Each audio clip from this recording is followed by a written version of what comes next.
네, 이번에는 말씀드렸던 것처럼 긴급 진단 시간을 갖고자 합니다. 다행히 장 초반 급락에서 서서히 올라서고는 있지만 여전히 가시밭길을 걷는 듯 고통스러운 시장이 연출되고 있습니다. 오늘은 그래서 두 분의 매니저 모시고 솔직하고 진중한 아이디어 찾아보도록 하겠습니다. 조기준, 신광섭, MBN골드 매니저 나왔습니다. 안녕하세요. 네, 안녕하세요. 네, 이렇게 딱 네 명이서 이렇게 저희가 오늘 시장 특집으로 잡아보려고 하는데 가장 중요한 문제가 평가. 그러니까 병을 고치려면 원인을 알아야 되잖아요. 네. 그래서 왜 이렇게 글로벌 증시와 국내 증시가 좀 하락을 했는지 그 원인에 대한 얘기 그리고 평가를 먼저 들어보도록 하겠습니다. 조기준 매니저부터 얘기해 볼까요? 사실 지금 오늘 이제 미국 시장에서 그 4% 이상, 그러니까 다스닥이 4% 정도 빠지면서 우리 시장을 지금 현재 압박하고 있는데요. 네. 지금 최근 제가 이제 올해 1월부터 외국인들과 기관 매도 보면 이제 외국인이 한 13조 정도 매도했고요. 기관들 한 10조 정도 매도를 했습니다. 그걸 한 24조를 개인들이 샀는데요. 오늘도 이제 외국인들 매도세가 계속 나오고 있습니다만 오늘 이제 특이하게 이제 시장에서 넘버 2인 LG엔솔이 30만 원대 찍고 지금 다시 보합 근처까지 와서 지금 어느 정도 시장 안정화를 이루고 있기 때문에 네. 사실 미국 시장은 지금 테슬라에 의한 머스크가 트위터 55조 인수하면서 비상장 전환 악재 때문에 이제 시장 반대 매물 12% 이상 빠지면서 미국 시장을 끌어내린 거기 때문에 우리 시장하고는 이제 디커플링이 돼야 되지 않냐 이런 생각을 하고 있습니다. 그래서 우리 시장과 미국 시장은 커플링이면서도 디커플링이 되는 그런 순간이지 않을까. 오늘로서 디커플링 되는 날이었으면 좋겠다 생각합니다. 아, 네. 네, 뭐 저도 얘기해야 되나요? 네. 네. 군복 입다 갑자기 정장이 뭐가지고 군복 비슷하게 입고 오셨네요. 사실 이제 원래 와이셔츠에 있어야 되는데 네. 이제 그냥 전투주 하니까 네. 군복 입어야 되는데 와이셔츠 다 집에 갖다 놨거든요. 아, 네.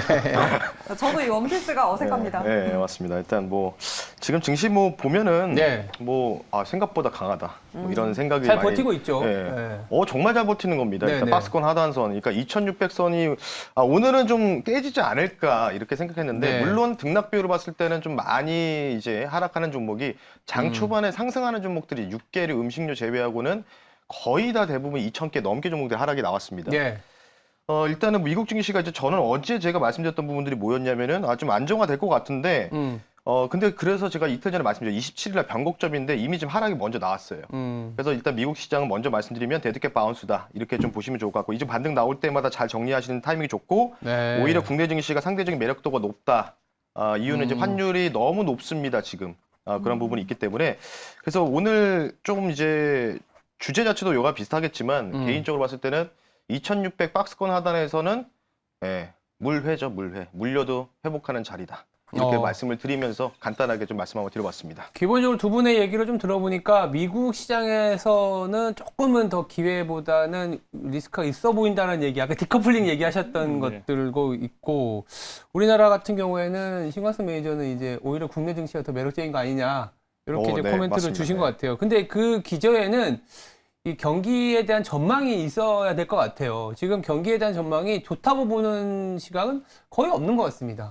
막 둔화가 되는데 침체로 가느냐, 뭐 아니냐 이 정도인 것 같은데 두 분은 어떻게 보세요? 뭐 경기를 일단 둔화가 된다라는 가정을 깔고 가는 게 맞는 건지 아니냐 생각보다 괜찮은 거 아니냐 이렇게 보시는 건지 신광섭 매니저는 어떻게 우리나라 환율 이렇게까지 올라왔으면 다 반영했다라고 보시는 거죠? 너무 오버가 나왔다. 일단 이렇게 좀 말씀을 드리고 싶고 이 정도면 외국인들이 들어올 만한 또 자리가 나오거든요. 환율로 봤을 때. 매력적인. 1260원까지 네. 올라간 거는 정말 빠르게 올라온 거예요. 그렇죠. 그러니까 네. 뭐 10년물 국채금리도 진짜 뭐 2년 만에 올라올 거를 그냥 한 3개월 만에 다 올려버리지 않습니까? 지금 이제 보면은 경기 둔화 정말 결국 이제 주가는 6개월 선행 지표이기 때문에 가장 우리가 정확하게 알 수 있는 데이터는 바로 OECD 경기 선행 지수입니다. 근데 그 부분들이 아직은 U자형으로 완벽하게 턴 어라운드 하는 모습이 안 나오고 있는데 지금 외국인들이 정말 계속해서 매도를 하고 있습니다. 현물 시장에서. 그에 대한 부분들은 경기 둔화가 일단은 좀 시작되고 있을 수도 있고 아니면 끝날 수도 있고 여러 가지가 있지만 저는 개인적으로 아직은 뭐 우리가 경기 둔화를 볼 수 있는 선행지표 자체, 선행지수, OECD 경기 선행지수가 네. U자형으로 아직 돌아서는 뭔가 딱 이렇게 반등을 좀 찍는 듯한 모습을 보이지 있지 않기 때문에 네. 아직은 뭔가 우리가 일단 변동성 장세는 계속해서 대비해야 되고 대외적인 악재 나올 때마다 이렇게 출렁인다. 그래서 좁은 박스권이죠. 그래서 2,600에서 2,800 사이. 요 좁은 박스권이라고 좀 보시면 좋을 것 같고 우리나라 같은 경우에는 최근에 뭐 매체라든지 언론에서 가계부채가 역대급이고 맞아요. 여러 가지 측면에서 이게 버블이 터질 수도 있다 얘기 나오는데 네. 물론 그럴 수도 있죠. 있겠지만은 개인적으로는 이제 우리가 새로운 또 정부로 또 들어가는 과정이기 때문에 네. 과연 신정부가 가만히 있을까 그 부분들을 왜냐하면 얻어맞고 시작하는 수는 없지 않습니까? 그래서 맞아요. 그런 걸 봤을 때는 오히려 지금 환율도 너무나 높은 상황이고 외국인들도 맘만 먹고 들어오면 환차익을 굉장히 크게 좀 거둘 수 있는 자리가 나올 수 있거든요. 예. 네, 그런 거 봤을 때는 그래서 제가 계속해서 국내 증시는 좀 오히려 미국장보다는 좀 더 매력적인 구간에 있다라고 좀 말씀드리고 싶기 때문에 두 가지가 있는 것 같습니다. 월가에서 립세션하고 스태그플레이션. 립세션은 이제 경기 침체, 그렇죠. 스태그플레이션은 경기 침체 플러스 고인플레이션. 네. 요건데 개인적으로 봤을 때 그냥 립세션 정도로만 우리가 좀 받아들여야 되지 않을까. 리세션. 예, 만약에 좀 최악의 국면에 오더라도 아. 네, 그런 부분 봤을 때는 그래서 상단은 계속 막혀 있는 이런 박스권 장세가 계속 될 거다 말씀을 드리면서 마무리하겠습니다. 네. 뭐 저는 뭐 그렇게 이제 비슷한 맥락인데요. 이제 네. 사실 미국 시장에서 이제 그 뉴스 하나를 봤는데 네.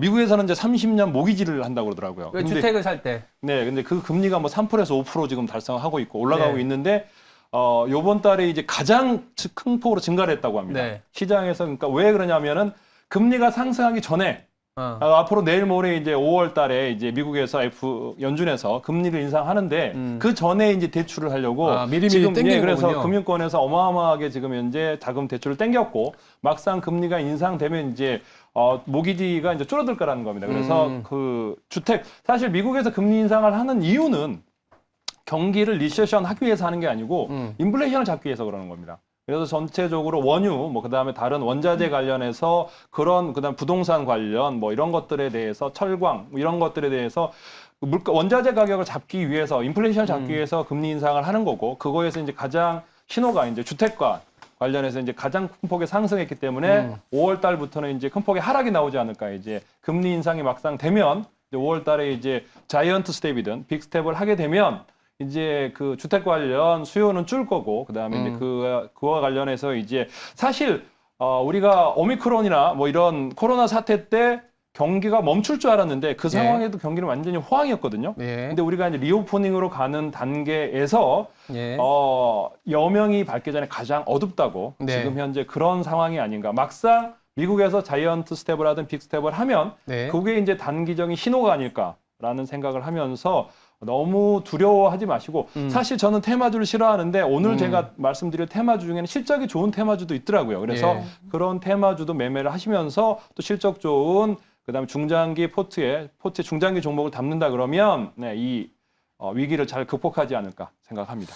그러니까 저도 이제 경기 둔화 전망, 경기 전망이니까 한 말씀을 조금 더 드려보면 두 분의 얘기를 들었을 때 이제 환율하고 미국 경기 얘기인데 환율 같은 경우에 지금 1260원이게 되면 환율 차트를 잘 보시면은요, 코로나 위기 때만큼 올라와 있더라고요. 코로나 위기 때만큼 올라오고, 금융위기 이후에 가장 높았던 수준까지 올라왔기 때문에, 우리의 예상과 달리 환율이 더 약해질 수도 있겠지만, 만약 지금이 금융위기와 같은, 내지는 코로나보다 더 심한 국면이 아니라고만 판단한다면은, 지금과 같은 국면에서의 원달러 환율은 조금 매력적인 가격이다라는 생각도 저는 듭니다. 다만 이제 중국의 위안화가 워낙 약해지는 모습이다 보니까, 바로 강세로 들어가는 그 시점이 조금은 뒤로 밀리는 것 같은데 오늘 아침에 뉴스 보니까 또 중국이 락다운을 조금 완화시키는 그런 뉴스가 나와서 원달러 환율이 좀 그래도 상단을 보이는 거 아니냐라는 얘기가 좀 하고 싶고 두 번째는 아까 리세션 얘기하셔갖고 저도 리세션은 피하지 못할 수도 있다는 생각이 드는데 문제는 뭐냐면 리세션이 오려면 시간이 조금 필요할 것 같아요. 내년 한 초중반이지 않겠냐. 뭐 함부로 예상할 수 있는 건 아니지만 왜냐면 바이든의 이 중간 선거를 위해서 여러 가지 경기 진작책을 쓸 텐데 그 중에 하나가 아까 주택이라고 보시면 될 것 같아요. 미국은 우리나라와 달리 미국 가계는 이 부채가 워낙 잘 정리가 돼 있어요. GDP 대비 80%밖에 안 돼 있고 그 가계 부채가 총 소득 대비 이 100%밖에 안 되기 때문에 지금 저는 만약에 미국 주식을 한다 그러면 주택 건설 업체들 엄청 살 것 같습니다. 지금 주택 건설이 호황을 이루는 상황이기 때문에 주택을 건설을 시키면서 경기를 조금은 부스트업 시키지 않겠냐. 그래서 제 생각에는 두 분의 얘기를 들어보니까 경기가 지금 긴축도 하고 환율도 올라오고 수출도 안 좋고 둔화에 대한 얘기들이 많이 나오지만 두 분의 매니저 얘기 들어보니까 그래 환율도 다 왔고 미국도 금리를 올리더라도 수채 오히려 그 금리의 어떤 아픔은 조금은 둔화될 수 있지 않겠냐. 저도 그렇게 생각은 하고 있습니다. 그럼 앵커님과 매니저님께 제가 궁금한 게 네. 둔화될 수 있다고 해주셨는데 그리고 또 오전에 중국 락다운 완화 기사도 났고요. 네. 하지만 오늘 이렇게 미국 시장에 간밤 밀렸던 이유가 단기간에 해소될 것 같지 않은 리스크들인데 그렇다면 이 증시 하락세, 미국의 증시 하락세 언제까지 이어갈 거라고 보시는지 여쭤보고 싶더라고요. 우리 미국 전문가 신광수 매니저한테 한번 물어볼까요, 그러니까요. 먼저? 영어로 답해 주시나요? 영어로도 가능하다고 하더라고요. 와우. 저번에 한번 해봤는데. 예. 네, 알미분 해주세요. 제 10박 13일이라서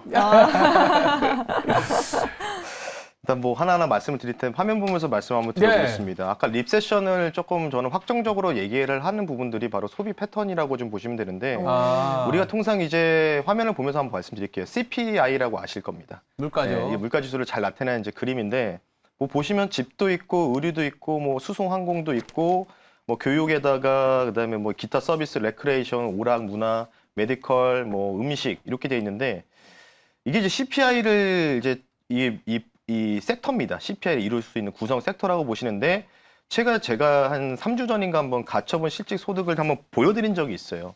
기업의 세후 이익은 완만하게 하향 조정되고 있으면서 미국도 이제 어찌 보면 제가 표현을 하자면 3쿠션으로 받았다고 말씀 많이 드렸거든요. 재난지원금을. 우리는 그냥 현재 그냥 우리는 이제 국가로부터 재난지원금을 받았지만 1차적 행정부한테. 근데 미국 같은 경우 행정부에다가 뭐 주에다가 시까지 해가지고 거의 뭐 세 군데에서 동시에 받은 그게 많은데 그것 때문에 PC라든지 가전제품에 대한 교체 수익의 도래가 맞물리면서 어떻게 됐죠? 소비가 많이 이루어졌는데 지금 그 소득이 꺾였습니다. 그러니까 CPI 자체가 요 구간인데 요게 이제 중요한 거죠. 요게 이제 활성화가 돼야지만 좋은 분위기가 나오는 건데 다음 한번 보겠습니다. 최근 블룸버그에서 네. 의견을 이제 조사를 했습니다. 과연 여러분들이 지출을 줄일 수 있는 데가 어디냐? 네. 1순위가 바로 외식, 그리고 엔터, 그리고 오가닉 뭐 이런 이 유기농 채소 뭐 음식 같은 거죠. 네. 비싼 거. 그리고 여행 나오지 않습니까? 지금 뭐 항공주 뭐 좋다고 하지만 네. 생각보다 못 가는 이유들. 이런 부분들 여행도 굉장히 상당히 지금 유가가 고유가다 보니까 가격이 부담되니까 네. 여기 지출을 줄일 거다. 그리고 여기 네모 하나 보이시는 게 바로 스트리밍 서비스. OTT죠. 넷플릭스 최근에 그러니까 많이 하락했죠. 그쪽으로 많이 구독자가 해지가 될 수밖에 없다. 이런 부분들. 그리고 뭐 헬스클럽, 뭐 다니는 거, 비디오 게임. 근데 제일 재밌는 거는 알코올 여기 나와 있는데 술 먹는 거는 별로 줄일 생각이 없다. 예, 밑에 이제 뷰티 나오지 않습니까? 색조. 이제 술은 필수 네. 소비재가 됐네요. 그러니까 뭐 그러니까 우스갯소리로 뭐 이게 우리나라 증시가 빠진 게 아니라 글로벌 전반적으로 다 하락이 빠지니까. 뜨니까 속상하니까 술 한잔 하겠다. 뭐 이런 부분인 것 같은데 어쨌든 이런 부분으로 봤을 때는 제가 항상 말씀드리잖아요. 리오프닝도 가장 중요한 지갑이 쉽게 열릴 수 있는 섹터. 네. 지금 이 순으로 여러분들이 피하셔야 되는 부분이라고 좀 보시면 좋을 것 같죠. 그러니까 외식 같은 경우에도 이제는 우리가 이렇게 보셔야 되는 거죠. 밖에 나가서 물가 상승을 이래서 밥 먹기가 조금 주저하는 부분이 있기 때문에 그럼 예. 어떻게 될까? 집에서 밥을 해 먹는 분들이 많아지고 그러면 밀키트라든지 이런 게 더 활성화가 될 수밖에 없죠. 많지 않습니까? CJ제일제당, 대상홀딩스 이런 데들 이제 가격 증가 들어가면서 인플레 꺾이면 이런 종목들이 올라갈 수밖에 없다. 앞으로 주도주가 된다. 그러니까 이런 부분을 좀 말씀드리고 싶기 때문에 관련된 부분을 봤을 때 아마 미국도 마찬가지로 이것 때문에 리세션 분위기로 갈 수밖에 없다. 왜? 지금 설문조사 결과가 지금 이런 식으로 나오고 있기 때문에 소비가 소비가 좀 늘어나야 돼 계속 안 줄어드니까 돈이 돌아야 되는데 그런 부분들이라고 좀 보시면 좋을 것 같기 때문에 제 개인적인 판단이면 투자 판단고자 한번 해주십시오. 네. 이거는 매경희 TV의 전체 의견이 아니고 제 개인적인 의견이라고 먼저 말씀을 드리고 저는 미국은 이제 반등이 나올 겁니다. 반등 나올 때 여러분들 잘 비중을 줄이시고 오히려 국내 증시로 좀 우회하시는 게 더 낫다. 개인적으로 나스닥 한 10,000포인트까지 떨어질 가능성이 있습니다. 올해 연말까지. 예. 이유는 5월달 FMC에서는 그렇게 큰 충격 안 나올 겁니다. 근데 네. 문제는 6월, 7월달에 아마 금리 인상 3번이나 4번 이상 탁탁탁 진행될 겁니다. 그때 충격 나올 거라서 판단하고 있기 때문에 그러면 나스닥의 성장주 위주로 좀 많이 좀 망가질 가능성이 있다. 이렇게 좀 말씀을 드리면서 개인적인 의견인 것을 말씀드리면서 마무리하겠습니다. 10,000포인트. 10,000포인트 간다고요? 그럼 2,000포인트가 더 빠진다는 건데. 오. 우리나라는 잘 버틸 수 있을까요? 근데 그러면? 지금 나스닥이 베어마켓이에요. 20% 이상 네, 빠졌기 때문에. 이제 네. 그 미국 시장에 대해서 미국 전문가 맞는 것 같아요. 자료를 주면 자료가 없느냐. 저는 이제 나스닥 차트를 보면은 이제 네. 지금 나스닥 보면은 이제 12,400 정도인데 이게 맞아요. 이제 2021년이 12,400이 저점이거든요. 그래서 저는 여기까지 이제 거의 바닥이다 생각을 하는데 네. 사실 이제 미국에서 지금 현재 오늘 빠졌던 게 이제 테슬라가 빠졌는데 테슬라가 오늘 12% 빠지면서 28조가 사라졌다고 하더라고요. 그렇구나. 28조가 사라졌는데 지금도 시총이 1,145조입니다. 45조인데 우리나라에 지금 현재 현대차, 기아차, 그다음에 모비스 다 합쳐도 100조가 안 됩니다. 그러니까 100조밖에 안 되는데 100조가 지금 현재 128조가 사라졌죠, 오늘. 그래서 아까 28조가 아니고 죄송합니다. 예. 테슬라가 오늘 128조가 사라졌다고 합니다. 그러니까 그거 합친 것보다 많은 금액이 사라졌고 그다음에 사실 테슬라가 1분기에 차량 인도한 수량이 매출이 23조입니다. 그래서 사실 현대차가 1분기 매출이 30조거든요. 그런데 이제 현대차 그 인도는 1년에 500만 대, 600만 대 하는데 테슬라가 1분기에 차량 인도한 수량이 31만 대밖에 되지 않습니다. 올해 연말까지 해도 120만 대, 물론 이제 기가팩토리가 가동을 하고 그러면 급속하게 늘겠지만 현재 멀티플이 너무나 높다는 겁니다. 사실 그래서 과거에 현대차도 한전부지 인수하면서 그때부터 고점, 그러니까 대주주가 증시 격언이 딴짓을 하면 빠진다고 하고 있습니다. 예. 그런데 지금 현재 테슬라가 55조를 질렀기 때문에 트위터를 인수하면서 비상장화 한다면서 지금 약세가 되기 때문에 네. 지금 이제 테슬라는 제가 보기에는 아까 얘기한 대로 10,000포인트 간다 그러면 제가 보면 테슬라에 의해서 빠지겠지만 그건 개별적으로 하락일 거고 전체적인 아까 오늘 지위라든가 뭐 여러 것들이 한꺼번에 빠졌는데 지금 제가 보기에는 그런 것들은 반등하면서 테슬라 혼자 빠지지 않을까라는 생각을 하면서 지수는 제가 여기 보면 작년에 12,400포인트가 저점이기 때문에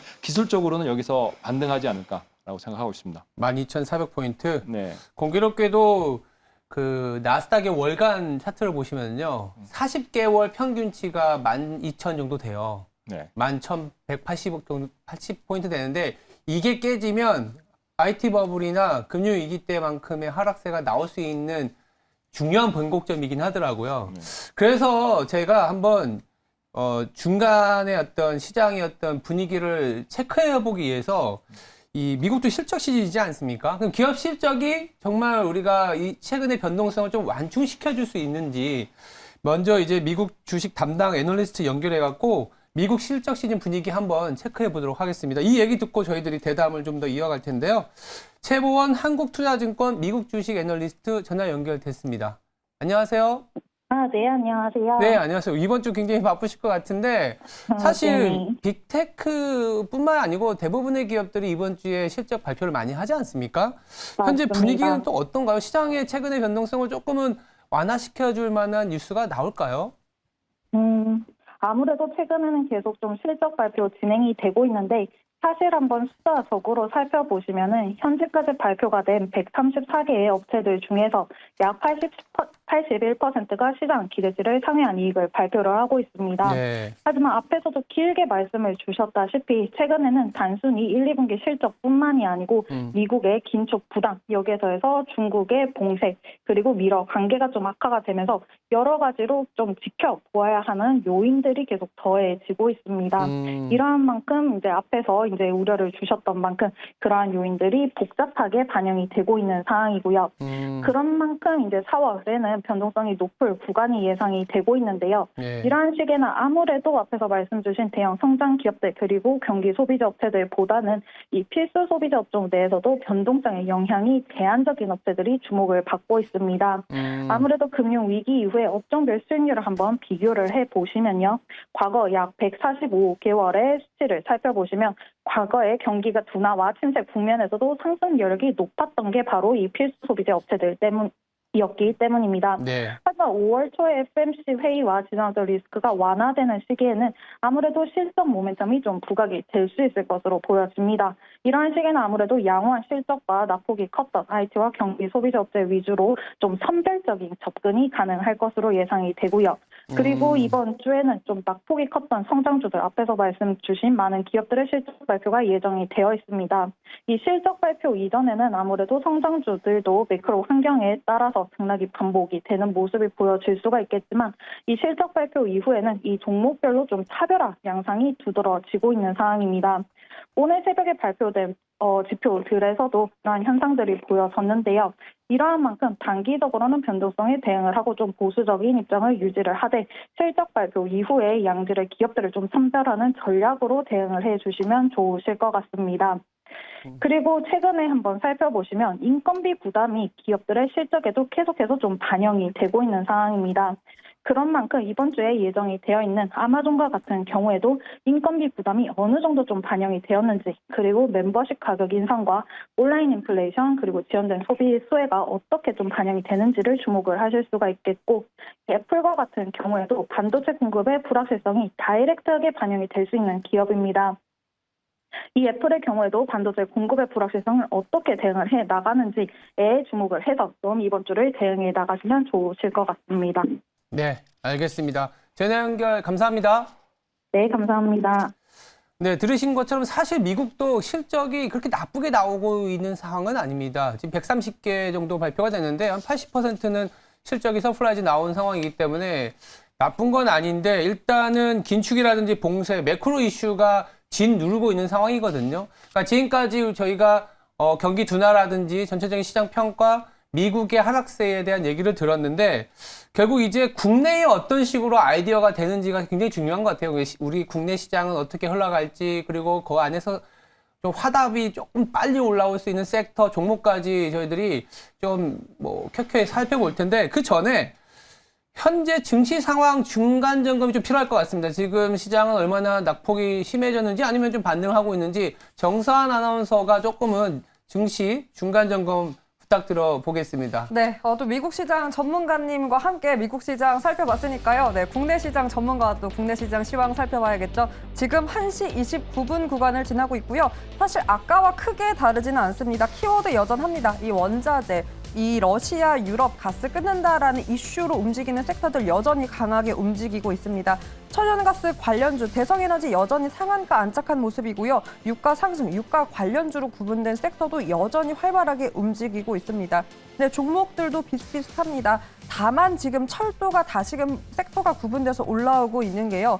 철도와 석탄 올라왔습니다. 석탄은 KPF가 지금 강하게 급등하고 있습니다. 17% 상승 보이고 있고요. 6분 전에 기사가 하나 올라와서 함께 살펴보도록 하겠습니다. 일단 석탄 관련 종목입니다. KPF 거래량 1000만 돌파라는 기사가 났는데요. 무엇보다 재료를 보면 26일 아까 앞서 말씀드린 것과 같습니다. 유럽 일부 국가의 가스 공급 러시아가 중단하겠다라는 소식 전해지자 국내에서도 석탄 관련주에도 관심이 모이기 시작했다라는 기사 함께 살펴봤는데요. 석탄 관련주에 지금 시장 관심 쏟아지면서 관련 종목들 빠르게 올라오고 있습니다. GS 글로벌도 관련 종목으로 엮여서 지금 10% 가깝게 급등을 하고 있고요.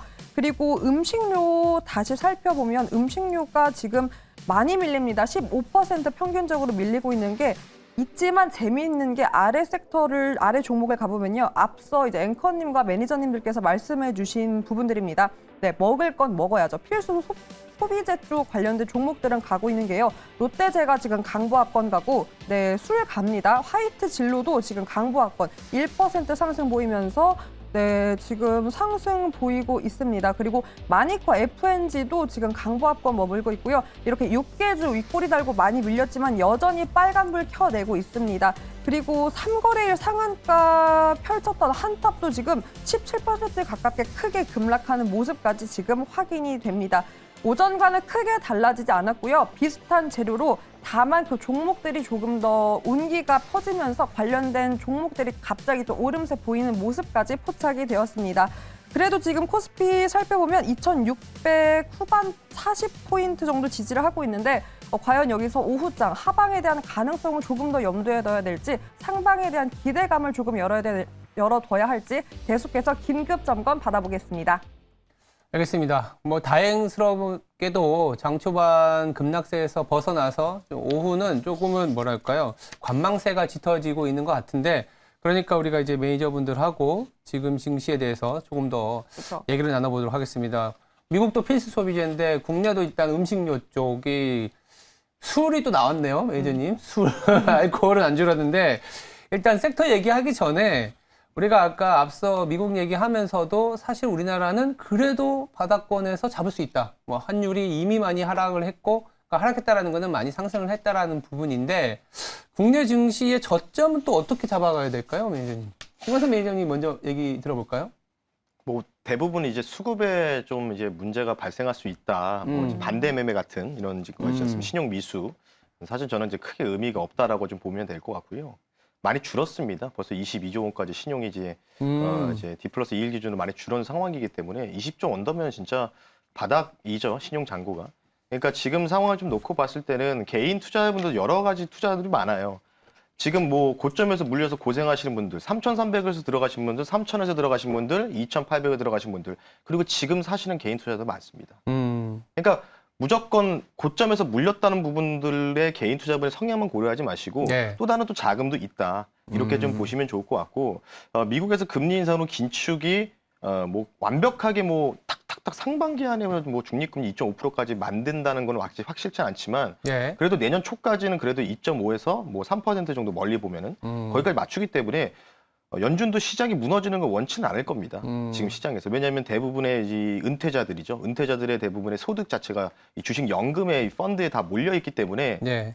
주식 그 미국장이 좀 많이 무너졌으면은 사실은 조금 이제 위험할 수도 있겠죠. 중간 선거가 있다 보니까. 근데 그런 부분 때문에 저는 오히려 저점 실마리는 이제부터는 정책이다 이렇게 좀 보고 있습니다. 정책? 신정부에 대한 정책. 네.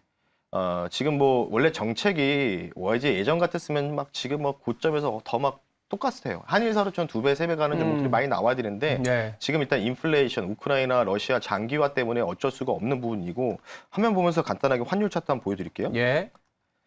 어느 정도 관리가 되는 국가의 이 환율의 주가는 항상 이 기재부라든지 한국은행에서 항상 이제 관리를 합니다. 지금 이제 제가 한 달 차트로 보여드려서 이때 이제 IMF, 서브프라임 모의 사태, 이때가 아까 우리 앵커님 말씀하셨죠? 코로나 때 네. 거의 근접했다. 저도 이 정도까지 올라올 줄 몰랐어요. 1265 넘어갈지 몰랐거든요. 네. 50원이다라고 했는데 조금 뭐 남아 있습니다. 약간 상단이 살짝 남아 있어요. 근데 이 구간에서 아마 어느 정도 기재부에서 분명히 방어할 겁니다. 제가 볼 때는. 예. 이것도 투자 판단 한번 고치 한번 부탁드리고요. 예. 정부에 이게- 아시는 분이 계신가 봐요. 아닌데 네. 저는 이런 생각이 드는 거예요. 기재부 외환감 시국에 바볼까? 네. 여기서 만 1,300원 넘어가는 걸 보면은 물론 이제 많이 올라가서 고환율일 때 수출 기업에도 좋은 기업들도 있겠지만 네. 전반적으로 안 좋을 수밖에 없거든요. 그러니까 이제 아마 기재부라든지 이런 쪽에서 외환감 시국에서 계속 면밀하게 계속 인터뷰도 나오고 있습니다. 개입을 할 수 있다는 부분들 어제도 나왔기 때문에 예. 만약에 이거를 신정부라든지 이제 들어가는 마당에서 이걸 간과하게 되면은 예. 당연히 이건 말이 안 되는 거죠. 정부 입장에서는 뭐 시작하자마자 레임덕 걸리게 생기지 않았습니까? 오자마자 바로 경제 위기 왔다 이러는데. 그러니까 지금 뭐 유튜브라든지 특정 매체에서 경제가 위기가 와서 뭐 폭락이 온다 얘기를 하고 있는데 그러면 지금 누구나도 알고 있는 폭락은 아니라는 거겠죠. 폭락이라는 건 여러분들 이미 시장에서 노출된 재료가 너무 많습니다. 물론 여기서 갑작스럽게 세계 3차 대전 같은 뭔가 이런 전쟁만 벌어지지 않는다면 제가 볼 때는 폭락은 안 나온다. 하지만 우리는 미리 좀 빠진 경향이 있기 때문에 미국이 조금 하방이 좀 남아있고 국내가 오히려 더 낫다. 이렇게 좀 말씀을 드리는 차원에서 좀 말씀드리고 싶기 때문에 그리고 추가적으로 강달러도 예. 만약에 변화가 생긴다고 하면 지금 강달러에 대한 문지기도 중요하지만은 위안화가 너무나 지금 뭐 밑으로 완전 지금 약세 학자잖아요 지금. 예. 달러 위안화 공공행진하고 있고 이게 제가 자료는 준비 못했지만 미국과 중국의 그 달러 위안화의 그 스프레드 차이가 역전됐거든요 최근에. 금리 말씀하시는 거죠? 스프레드 차이가 역전됐기 때문에 역전이 되면은 과거 데이터상 이게 자연스럽게 또 꺾이게 마련입니다. 그러니까 안정화가 된다는 거죠. 강달러 분위기가. 그래서 아마 강달러 분위기가 안정화되는 게 아마 외국인 입장에서 눈치가 좀 보이면은 눈치채면은 자연스럽게 수급도 유입이 되지 않을까 싶기 때문에 계속해서 상단은 막혀 있는 이런 구간이라 이렇게 좀 말씀 한번 드려보겠습니다. 저는 네. 네. 예, 저는 이제 말씀하시죠. 그게 예. 이제 사실 비슷한 맥락인데 네. 지금 현재 제가 이제 저는 실적보다 앞서는 재료는 주식의 재료는 수급이라고요. 수급. 예, 그러니까 수급이 저점의 실마리가 또 수급일 수 있다 이렇게 보시는 거죠. 그러니까 이제 시장에서 모든 사람이 얘기해요. 개인들이 24조를 샀다고, 그다음에 외국인이 14조를 팔고 기관이 10조를 팔았었는데 최근에 이제 연기금이 팔자를 멈췄습니다. 이제 시장이 예. 하락하니까. 근데 고객 예탁금을 보면 올 1월 달도 60조고요. 어제도 보면 60조예요. 62조 이렇게. 그러니까 저는 주식을 사면 돈이 없는데 개인들은 그렇게 24조를 샀는데 어디서 돈이 났는지. 그러니까 예탁금은 계속 그러니까요. 60조로 남아 있다는 네. 겁니다. 그래서 40조가 돼야 되는데 네. 아직도 60조. 그래서 외국인들과 기관들의 매도세는 어느 정도 이제 줄어들고 잦아들고 있고요. 그다음에 예. 연기금의 매도세도 이제 매수로 전환하고 있고요. 그다음에 개인들의 예수금은 계속 나오고 있고요. 60조 멈춰있지 않고 줄어들지 않습니다. 희한하게 왜 수치가 잘못돼 있든지 아니면 뭔가가 잘못돼 있는지. 그래서 또 하나는 이제 삼성전자랑 하이닉스랑 오늘 2조 9천억 매출 영업이익이 나왔는데 네. 이렇게 되면 이제 우리나라 코스피 지수는 PER이 8 뭐 이렇게 됩니다. 7대. 이렇게 되면 이제 지금 실적은 올라가는데 주가는 떨어지는. 그러니까 제가 보기엔 오늘 장은 빠지는데 보면 돈 있으면 사고 싶은 주식이 왜 이렇게 많은 겁니까? 아 그래요? 그러니까 보면 실적이 좋으면서도 괜찮은 주식들, 그다음에 오늘 1분기 실적이 나온 제가 보기에는 LIG 넥슨과 유니드 뭐 이런 것들 보면 실적이 200% 이상, 300% 넣는 회사도 있더라고요. 그러니까 LIG 넥슨은 실적이 300% 500억 달성을 했습니다. 그래서 전쟁 관련주, 테마주인데도 실적이 되는 그런 회사도 있다는 거. 그다음에 이제 삼성전자뿐만 아니라 하이닉스, 그다음에 LG 에너지 솔루션이 오늘 130만 주 이제 물량이 나왔거든요. 예. 그래서 물량이 나왔을 때는 이제 바닥을 아까 39만 원 찍고 지금 41만 원대이기 때문에 이제 저는 바닥을 오늘이라고 생각합니다. 항상. 강하게 콜을 주셨는데. 항상 오늘이라고 생각합니다. 근데 내일 사실 가면 오늘. 그렇죠. 사실 시장은 잘 모릅니다만 원달러 환율이나 수급 얘기 그리고 우리나라의 밸류에이션 얘기 들어보니까 매도의 실익이 없다 이런 얘기 많이 하거든요. 여기서 빠질 수는 있는데 그 보통 보면 리스크와 리턴의 개념에서 리스크는 20%고 리턴은 60%다. 그러면 뭐 20% 물리면서 60% 70% 소위 말해서 수익을 달성하자. 요 개념으로 가는 장인 것 같은 느낌이 듭니다. 그러면 이제는 시장 얘기하지 말고 바로 이제 그러면 지금 뭐 바닥이고 원달러 환율 약세 이제 많이 진행되면 조금씩 주도주나 반등이 막 올라오는 섹터들이 있을 텐데 이제 봄이니까 또 꽃이 피는 것처럼 네.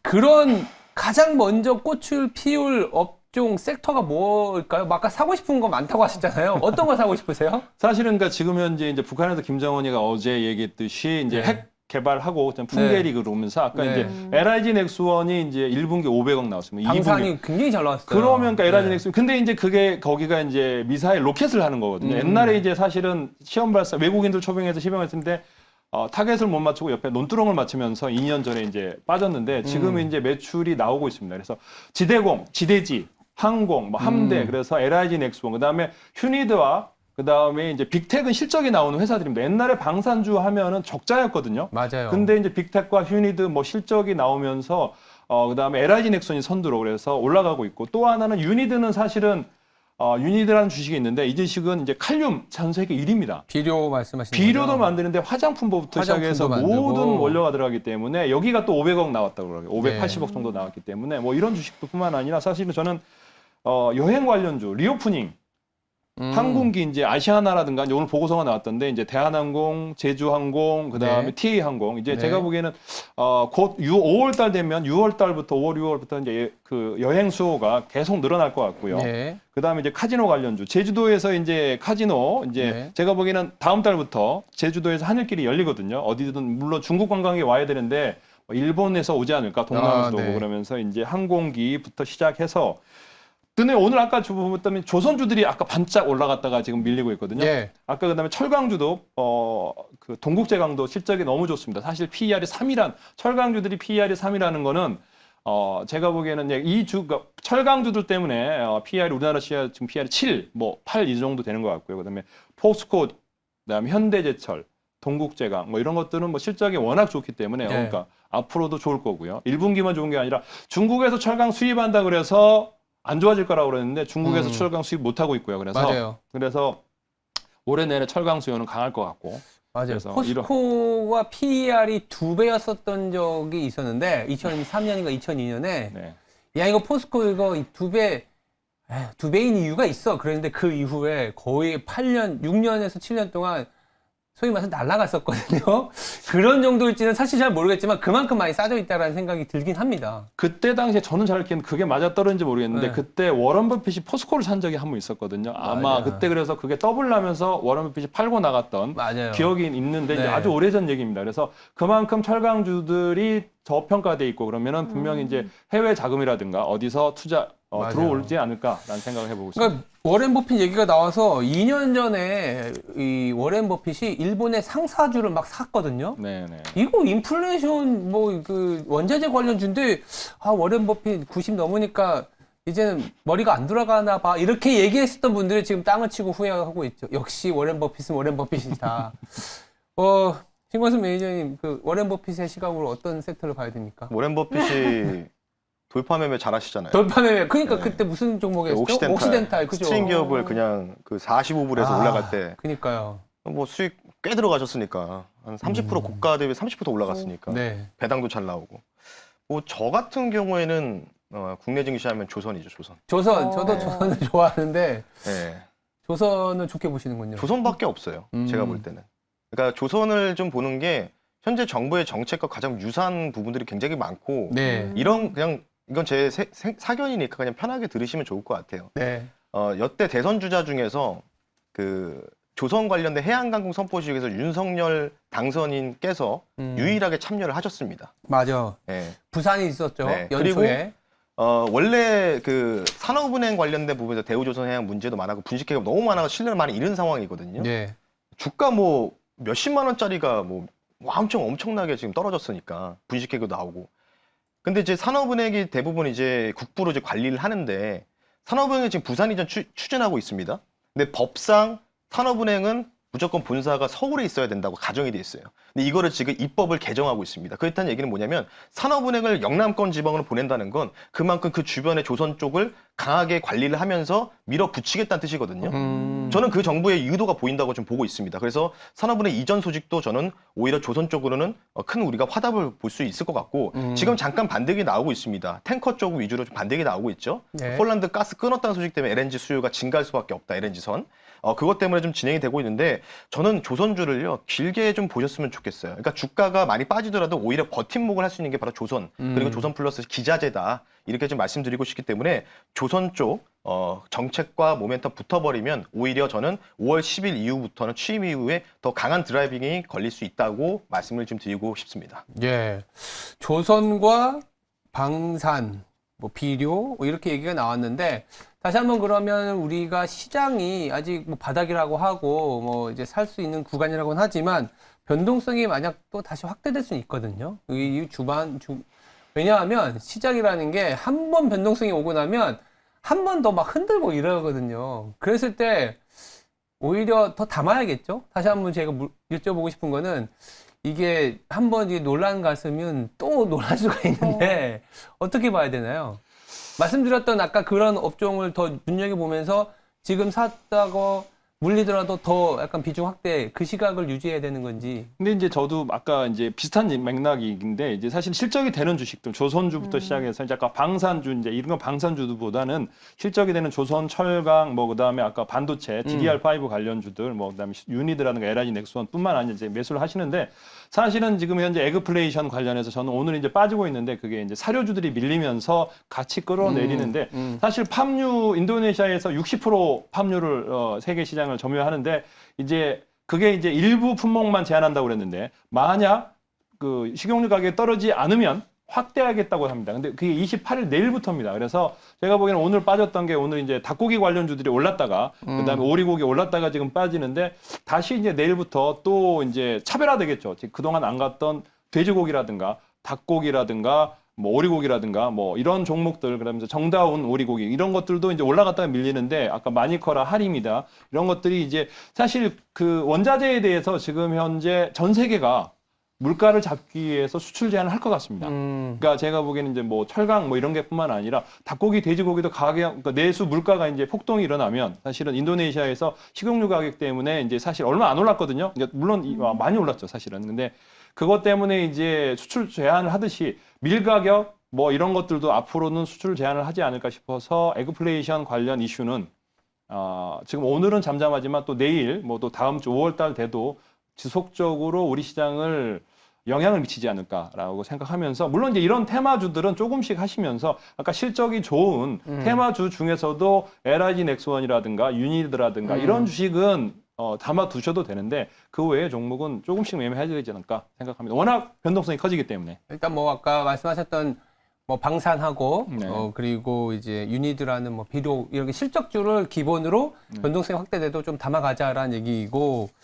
신건선 매니저도 지금 가격이게 되면 그러니까 지수가 하나의 기업이라고 보면은 만약 샀다가 물리더라도 더 사는 쪽으로 가야겠죠? 네, 저도 굉장히 공감을 하고 있고요. 네. 뭐 계속 아까도 미국이 제가 10,000포인트 얘기하니까 네.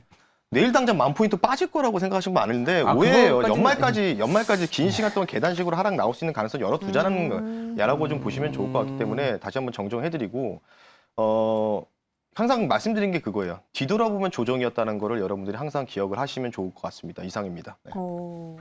네. 네.